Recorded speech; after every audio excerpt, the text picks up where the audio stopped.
So when you think about aging, the one thing that people who reach retirement age are really most concerned with isn't dying, it's living too long. It's outliving their money.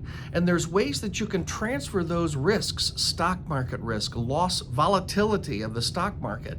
All of those things can be mitigated by simply transferring the risk to the insurance company. You want to self-insure, or do you want to have the insurance company insure you?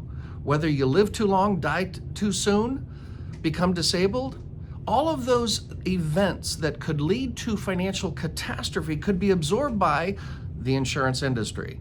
So if we are out there talking to our clients and our prospects about really the value that we bring to conversations, it really should be centered around the idea of simply understanding risk and how to mitigate, eliminate, transfer risk to someone or something else. Hope this helps.